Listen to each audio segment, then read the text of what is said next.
I'm just going to talk about blogging for human rights out of prison. I started a blog while I was in a maximum security jail in Phoenix, Arizona. Because of limited time, I'll just give you my backstory real quick. When I was 14, I started following the stock market. I was obsessed with it. From a little working class chemical manufacturing town up in the northwest. My dream was to go to America and make $1 million in the stock market, which I did as a young person. The money went right to my head. I started throwing Manchester-style rave parties with it. Got people bringing ecstasy in, so it's my own fault what happened to me. I take full responsibility for putting myself in here. And I'm going to show you a video of what happened next.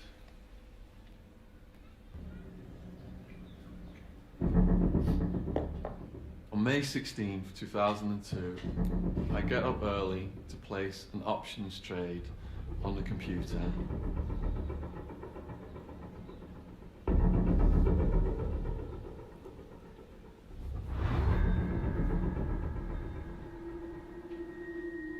And there's a knock at the door. I jump up from the computer.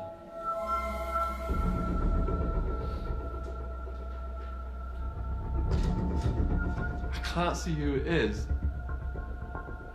I look through the people and it's blacked out. My worst fear is being realised at this moment. They're gonna kill me. And boom!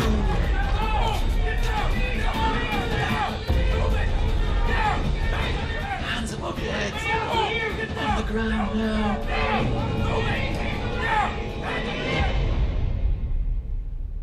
It's like it all goes in slow motion now in my head.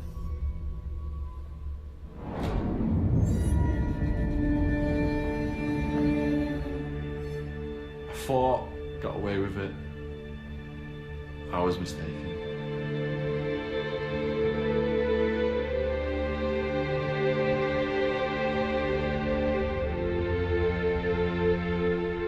Everything I ever did wrong, the price is here, right now, on my doorstep. Game over?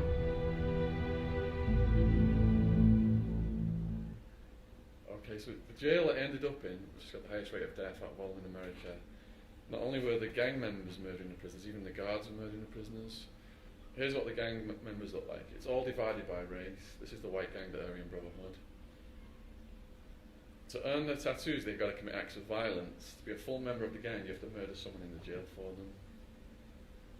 It was half Hispanic where I was at, and that's what the teardrops mean. Each teardrop is one person he's murdered for his gang. So I end up in a cell. It was about the size of a bus stop shelter in a medium security remand jail. And it's designed for one person, but there was 3 bunks in there, so it was way overcrowded. Now it's almost 50 degrees out in Phoenix, Arizona. There was a swamp pool at the back of the cell. It only worked on the day that county health inspector walked through. As soon as he left the building, it was turned off. So what starts to happen is we get these skin infections and bed sores that itch and bleed all over our bodies, especially on our behinds because it's so hot in there, because you're sweating constantly. But the problem is when you try to scratch yourself, when you're sweating constantly like that, the outer layers of your skin have turned soggy. So you get this itchiness and you scratch yourself and clumps of your own skin detach under your nails. Now, under human rights, you're allowed, I think it's 1,400 calories of food a day you're supposed to be able to eat. We got 2 meals a day. Breakfast came in a plastic bag. It was mouldy bread and green bologna. Green bologna is a raw sausage meat that's gone past its sell-by date and it's got a green shine to it. A lot of the food was in boxes that businesses were throwing away because it had expired. The mould on the bread, blue, green. Sometimes our mould came in these fantastic colours that look like works of art. And we were so hungry we just scratched the mould off the bread, and because it was stale we put it in water and swill it to get it down. The evening meal was a mystery meat slop the prisoners called Red Death. It looked like carroty vomit blended with blood. It had all kinds of random meat in it and it stunk. Sometimes there was dead rats in it. On one occasion we gave a dead rat back to the guards. They said they would investigate it, and they came back later in the day and said the jail won't get in any trouble. They said it was just a potato. And there wasn't much we could do about it. The boss of the jail, one of his favourite quotes, "It costs us more to feed our police dogs than our prisoners." and our police dogs are working for a living. So all my money and assets were seized, and I never got any of it back. My parents remortgaged the house and come up with some money for a lawyer. He comes to the jail, and he's like, look, Sean, we can get you out of the jail. This is a year in now. We can go to court, have a bail hearing, get your bail reduced, and you can fight your case outside. So I'm all excited, I think I'm going to get out. Go to court, all my local family show up. Seems to have gone really well, but the prosecutor, she's trying to make her name off the back of my case. She sabotages it, and the judge, when he makes his ruling, he doubles my bail to $1.5 million cash only. So I'm automatically moved from medium security to maximum security because my bail's gone over $1 million. Now, in maximum security, I arrived at about 2 o'clock in the morning into the cell. It was dark, but there's some light slanting in. First thing I noticed, it's a two-man cell, but I'm wondering why my cellmate is asleep on the top. Because where I come from, people fight over the bottom bunk, so I think something's not quite right. So I walk in some more, and I start to sense movement on the walls and the ceiling. And I think my eyes are playing tricks on me. So I put my face right up to one of the walls, and it's covered in these guys. I got used to the violence by now. Just trying to get to sleep with these crawling on me was one of the worst parts. 8 at night is lockdown.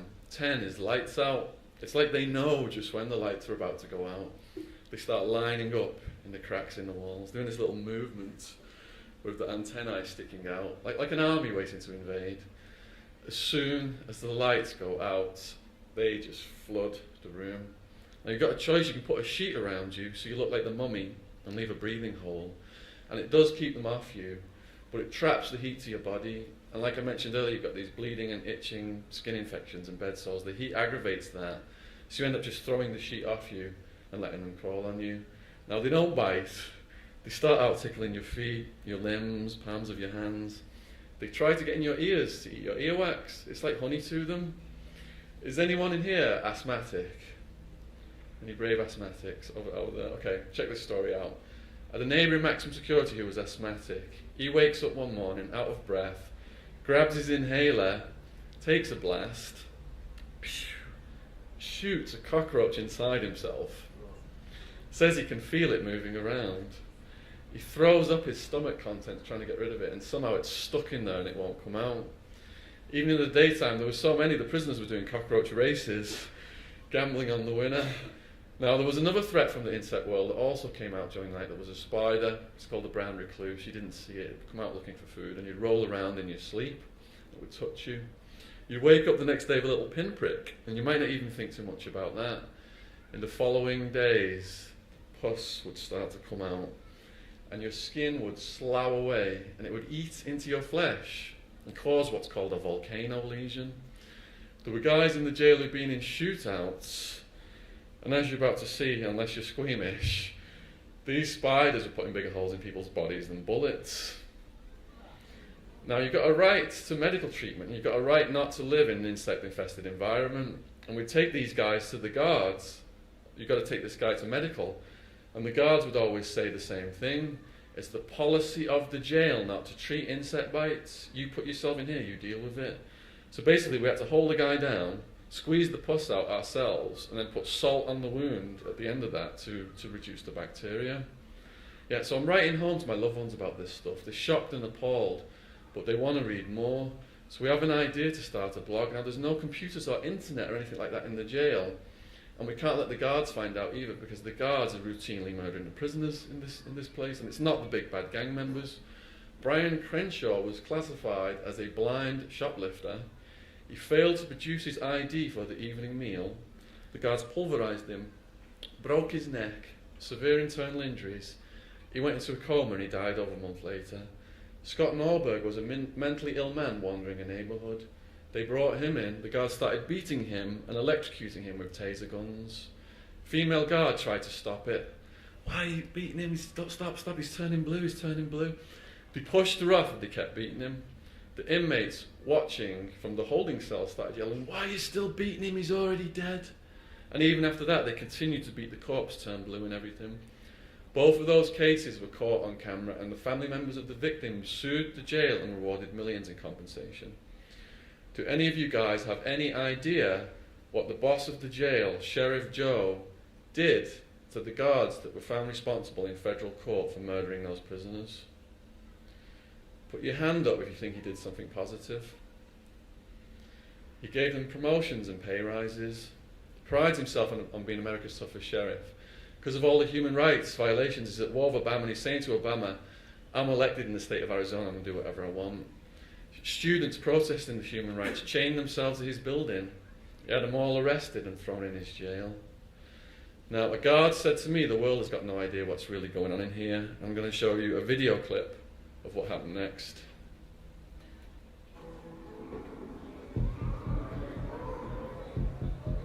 The longer I was spending in captivity, I couldn't believe what I was seeing.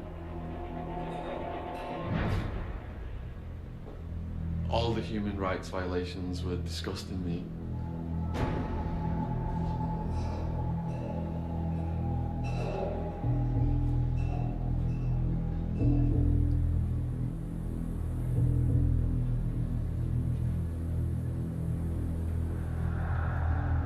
So here I was in one of America's deadliest jails. I started thinking the world has no idea what's really going on in here. Maybe the world should know. I started to make a diary of what was going on in there. Writing about the infestations, the food, the violence. I'm on a mission to bring awareness to the world. But I can't put these things in the mail because the guards can open your mail. So I recruited my aunt. My aunt would come and visit me on the weekends. And I hid what I wrote in legal paperwork.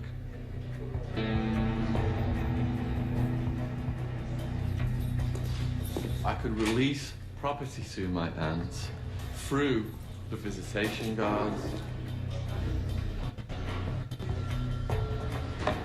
The whole time I'm watching the guard at the corner of my eye because this stuff is on his table.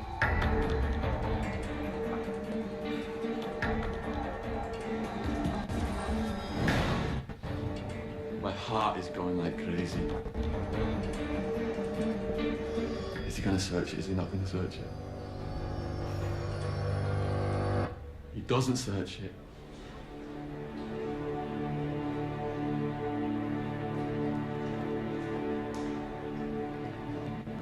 He hands it to her. My stress just collapses.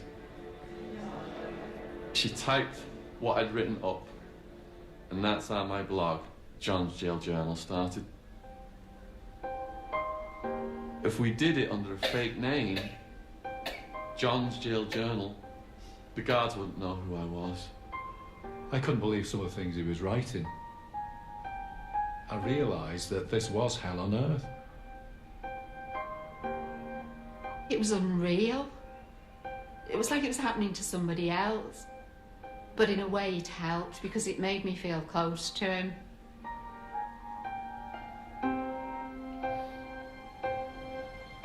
I spent all day writing. My whole day revolved around that. It was a bridge to the outside world. So now the world was hearing about my life and the lives of the other prisoners.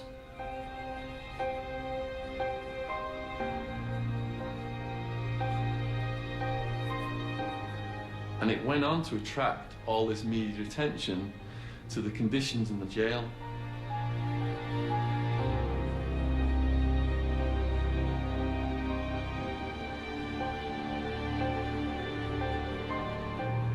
I thought I could get these conditions changed and things would be improved, and I feel like I did.